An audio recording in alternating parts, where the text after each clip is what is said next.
Friends, അപ്പം ഇന്നാണ് വന്നിരിക്കുന്നത് സ്പെഷ്യൽ വെറൈറ്റി റെസിപ്പി ആയിട്ടാണ്. ഡുൾസെ ലെച്ചയുടെ കുറച്ച് കേട്ടിട്ടുണ്ടോ? ഇന്ന് നമ്മൾ സ്വീറ്റ് ആൻഡ് കണ്ടൻസ് മിൽക്ക് കൊണ്ട് എങ്ങനെയാണ് ഈസി ആയിട്ട് ഡുൾസെ ലെച്ച ഉണ്ടാക്കാൻ നോക്കാം. നമുക്ക് ഡുൾസെ ലെച്ച ഉണ്ടാക്കി തുടങ്ങാം. അപ്പം ആദ്യം തന്നെ നമുക്കിതിന് വേണ്ടത് 400 ഗ്രാമിൻ്റെ സ്വീറ്റ് ആൻഡ് കണ്ടൻസ് മിൽക്കിൻ്റെ ഒരു ക്യാനാണ്. അപ്പം നമ്മളിത് യൂസ് ചെയ്യണേക്കാൾ മുമ്പ് ഇതിന് മുകളിൽ ലൈക്ക് ഫുള്ളി ടൈറ്റായിട്ട് ക്ലോസ്ഡ് ആണോ എന്ന് നോക്കണം. അല്ലെങ്കിൽ നമ്മളിത് ഉണ്ടാക്കുന്ന സമയത്ത് ഇതിന്ന് ലീക്കാവും. അപ്പോൾ ഇതിനാവശ്യം നമുക്കൊരു വലിയൊരു പ്രഷർ കുക്കർ എടുക്കണം ആദ്യം തന്നെ. എന്നിട്ട് നമുക്ക് ഇതിൽ ഈ ക്യാൻ നമുക്ക് ഇങ്ങനെ ചെരിച്ച് വെച്ചിട്ട് എന്നിട്ട് ഇത് മുങ്ങിക്കെടുക്കണ തരത്തിൽ വെള്ളം നമ്മളിതിൽ നിറച്ച് വെക്കണം.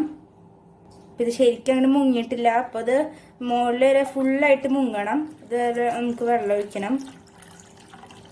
ഇതേപോലെ മൊത്തത്തിൽ വെള്ളം ഒഴിക്കണം. നമ്മളിത് ഹൈ ഫ്ലെയിമിൽ ഒരു വിസിൽ അടിച്ചിട്ട് അത് കഴിഞ്ഞിട്ട് നമ്മൾ 20 മിനിറ്റ് ഇത് ലോ ഫ്ലെയിമിൽ വെക്കണം.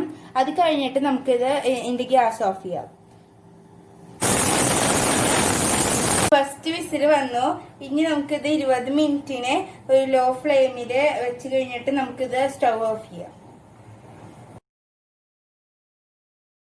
ഡുൾസെ ലെച്ച റെഡി ആയിട്ടുണ്ട്. അപ്പൊ നിങ്ങളിത് എടുക്കുമ്പോൾ ശ്രദ്ധിക്കുക, കുക്കറിലത്തെ വെള്ളം മൊത്തം ചൂടാറിയതിന് ശേഷം മാത്രമേ ഇത് എടുക്കാൻ പാടുള്ളൂ. കണ്ടില്ലേ, ഇത് മൊത്തം റെഡി ആയിട്ടുണ്ട്.